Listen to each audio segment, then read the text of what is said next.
When we're looking at hip abduction, we're just looking at the leg moving out to the side, right? It's the same issues. We're facing the same sorts of issues here as we were with gross shoulder abduction. Okay? So that's not to say that the shoulder, that the glenohumeral joint and the femoral acetabular or acetabulo-femoral joint, the hip joint, are structured the same way, but these were once feet, these were once knees, and these were once hips, way, way, way back.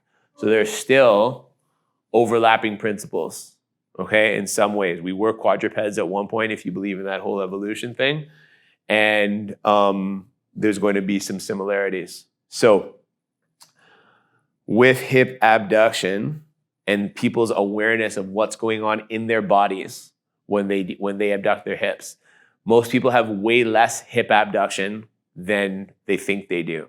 Part of it is emotional, because in my humble opinion, the second most emotional flexibility attachment we have, second only to hamstring flexibility, is adductor flexibility. We all want to be able to kick ourselves in the ear or fear we're going to be in a wheelchair because our adductors are too tight.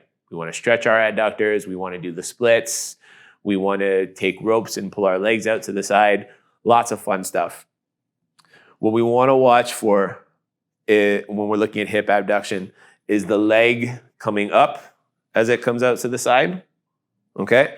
We want to watch for the leg turning out as it comes out to the side, both of which create more space in the joint for movement out to this, for the gross external performance of movement out to the side.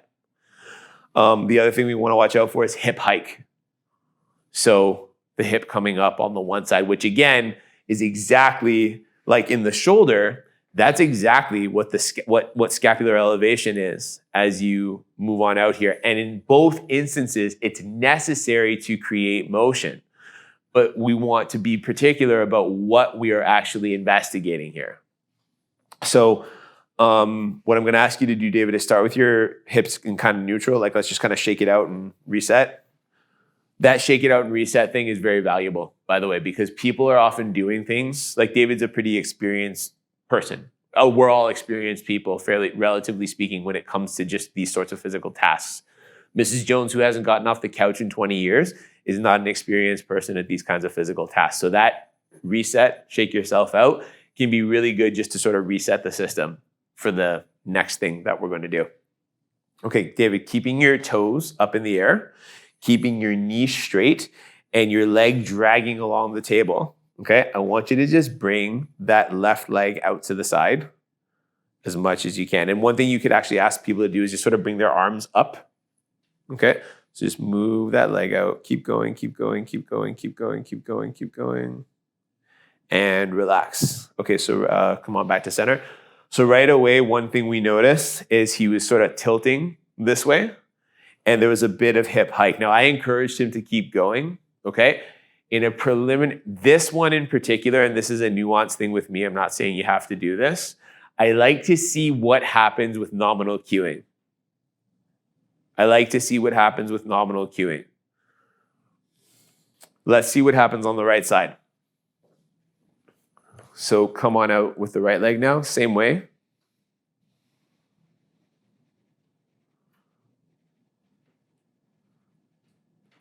And relax. Okay, so it's pretty similar, except quality of motion isn't as good.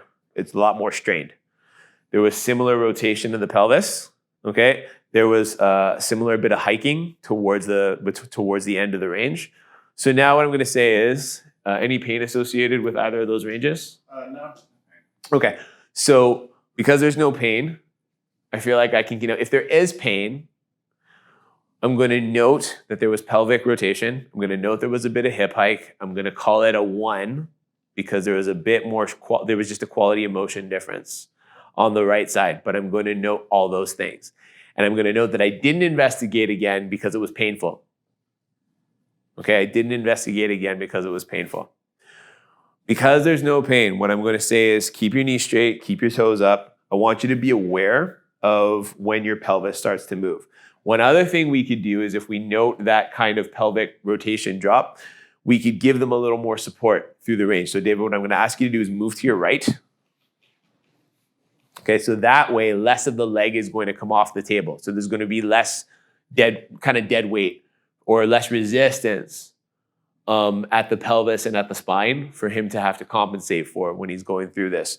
So let's have you just keep those toes up and just move that leg straight out to the side. And I'm watching, and actually kind of right away, he's sort of dropping on this side. So I might say something like, come back to center and just kind of relax and just see if you can keep this level as you bring that leg out to the side. Keep going. That's about that. Right? The fun part when he drops that hip, it's the equivalent of internal rotation. Yeah. We've already seen that it's crazy strong. Right. Yeah, exactly. Can you guys see that? So if he's level, it's hard to see. If I keep this fixed, okay, I'll do it on myself, like just standing this way.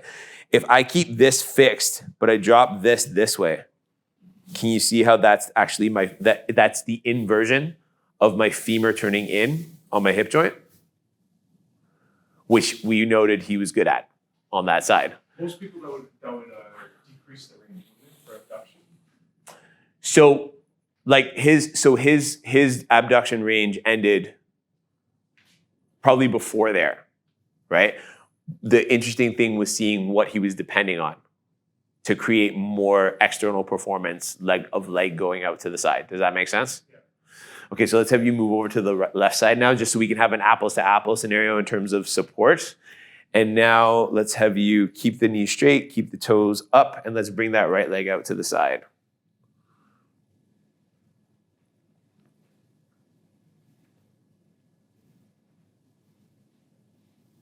And relax. Okay. Come on back to center. Let's try it one more time, and let's just try to keep it smooth, okay? So I'll get down this way, and the body language here, I'm not gonna touch, but the body language here conveys detail. It conveys pay attention, okay?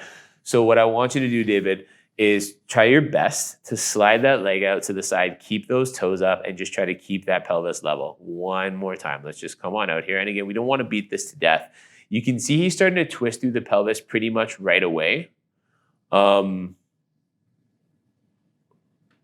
And now he's starting to lift the leg. So I would actually say it's probably I would say because, okay, so here's the thing.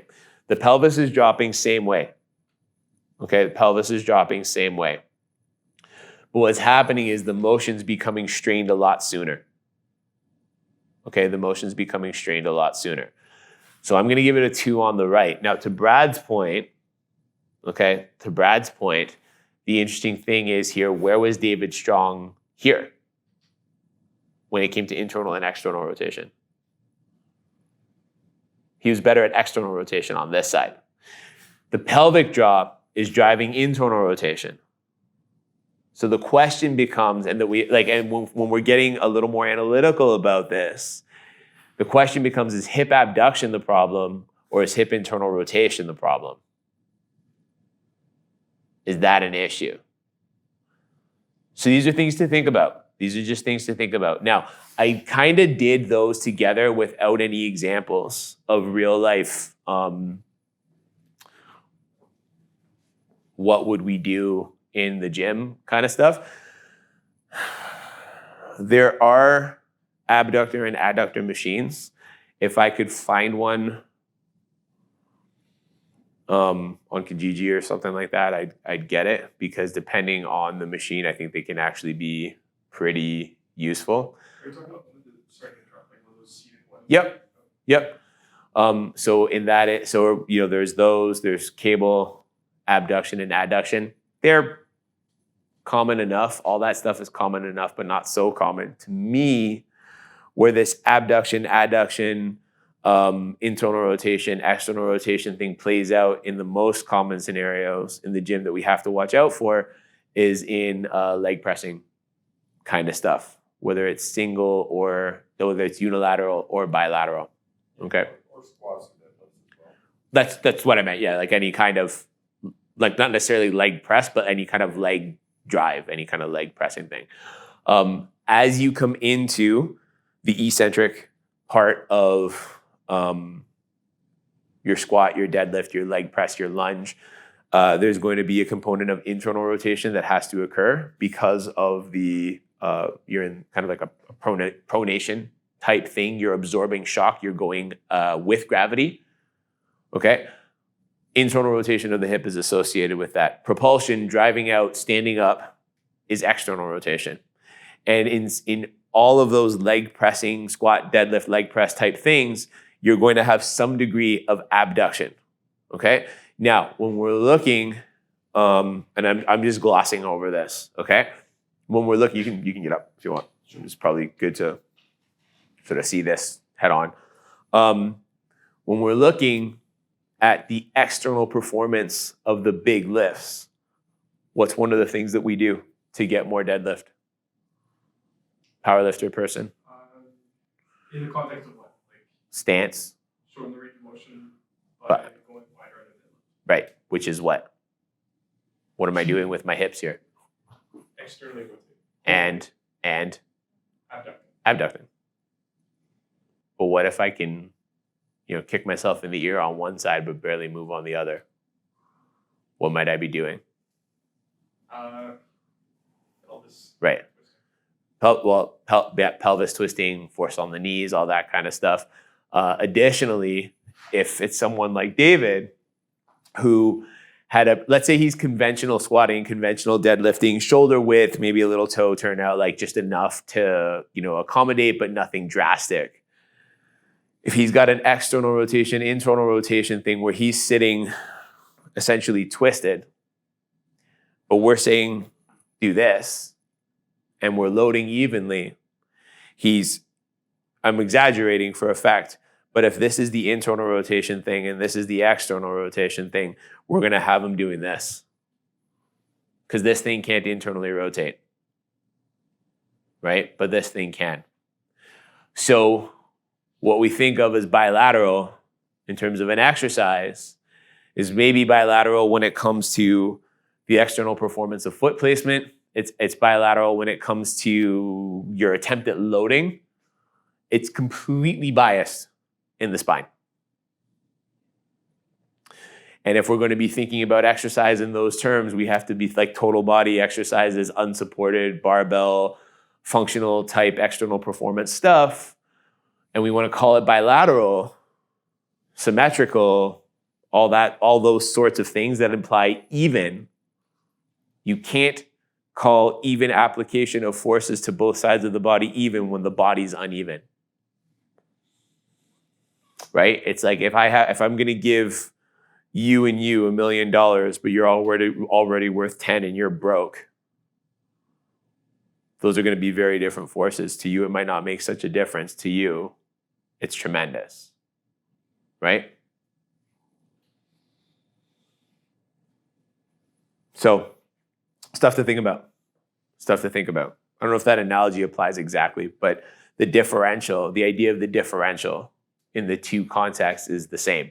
Those are not muscular, joint-wise. If we did imaging, we could say the joints from the pelvis down, let's say they're exactly symmetrical.